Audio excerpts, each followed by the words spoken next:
we need in the next 7 to 10 years, double our output. We need to double the energy generation. We have to go from 30 gigawatts to 60 gigawatts. Mm-hmm. And the main reason for all that growth was AI. Yeah. So, and data center usage. Mm-hmm.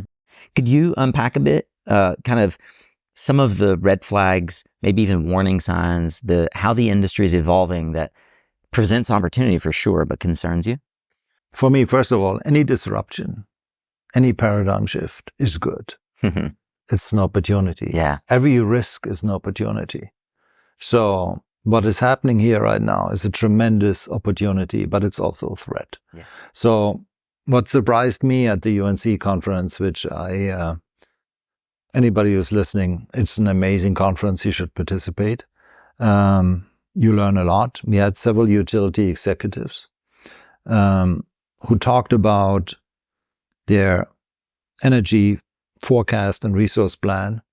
And something was completely different to anything I ever heard in 15 years. They suddenly projected super aggressive growth path. Yeah. To the point of we need in the next 7 to 10 years, double our output. We need to double the energy generation. We have to go from 30 gigawatts to 60 gigawatts. Mm-hmm. And the main reason for all that growth was AI. Yeah. So, and data center usage. Mm-hmm. And first I thought I misheard, and then I scheduled a few meetings with some larger utilities, and they all confirmed that there's tremendous pressure from the data center world, but also social media companies, all the companies that you expect to benefit from the AI paradigm shift. Yeah. They need much more energy. The good news is that this is actually great for a company that provides energy solutions. Right.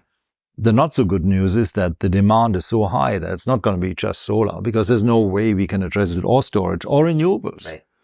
There's probably now an openness to go back to natural gas, maybe even oil, or definitely nuclear, and even coal is not off the table, which I found completely surprising. Yeah. I don't think it's going to happen, right? But at this point in time, nobody has figured out how to address the dramatically increased energy demand with meaningful solutions, because no industry can do it alone. It's probably all of the above. Yeah. Let's put it into scale too, because I don't think that people can adequately understand the scale. So, first of all, the PJM sort of hockey stick that you told me about, the computing power is going up 10x every 6 months. Yeah. And I didn't know this. Dominion basically is data center alley, as you put it. Could you give us a sense of the scale of the data center opportunity problem and just the relative size, how long it took to get where we are now and what we're asking the utilities to do to meet our energy needs in the next 3 to 5 years? So again, yeah, you need to realize where they come from, right? So if you look at a Dominion or a Duke is larger. They have probably 30 gigawatts of base load. Dominion has 20, but it took them generations to get there, right? Yeah. 50 to 100 years. They has to double in a relatively short period over the next decade. So that's in itself huge. And you have transmission constraints, you have other constraints. They have workforce constraints. Workforce constraints, but you know, if energy prices go high enough, then, you know, there will be financial means to get there. Right. And we will talk about the banks in a second. But over the last few years, a lot of utilities have just shifted the generation profile to more green energy, to more renewables, right? And they could do so because they were not growing much. Yeah. I mean, it was pretty flat. In some pockets in the country, Arizona and others, you had growth, but it was nothing like what is currently being discussed. At this point in time, utilities are making a dramatic move.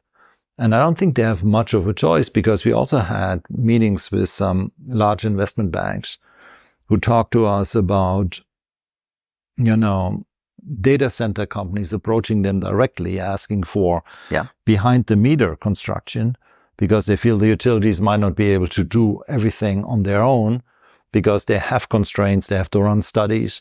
And there's probably a movement right now by pretty deep pockets to leave the utilities out of it, which I thought was completely insane, right? When I heard it, I said, this is never going to happen, right? But I heard it from the next investment bank, the next bank, and the amount of capital that's being discussed is just extremely large. They talk about tens of billions of dollars sitting at the sidelines looking for solutions, because the top goal seems to be making these data centers not lose the advantage in AI that the US has right now. Yeah. If we talked about China before, right? China took the lead in panels, in battery technology, in so many things. Yeah. But the US is clearly leading in one sector. What this sector needs is a lot of energy. So I think energy prices will go up if there's more demand than supply. Yeah. And the demand will not be just coming from the utilities alone. If the utilities are not able to keep up with the demand, there will be solutions created probably behind the meter. And I'm not saying that this is good or bad. Yeah. At this point in time, we try to even figure out what this means. In general terms, it's good. But the applications are so large that a company like ours might have a hard time financially to keep up with that. We are clearly a solutions provider because we are not just a developer. Right. We can go and say, you want to have a gigawatt of solar build. We can develop it, we can build it, we can operate it for you. So we can provide a fully integrated solution, right? But it's all too new, it's all too fast. And I think everybody at this point in time is scrambling a little bit, trying to figure out what does it all mean for our business, for our industry, for the utilities. You know, we see ourselves as a partner of the utilities, but we are approached by certain data centers already. Yeah. So there's a dramatic shift going on in our industry. Yeah. And I think in 3 months we can have another discussion and see where the chips fall.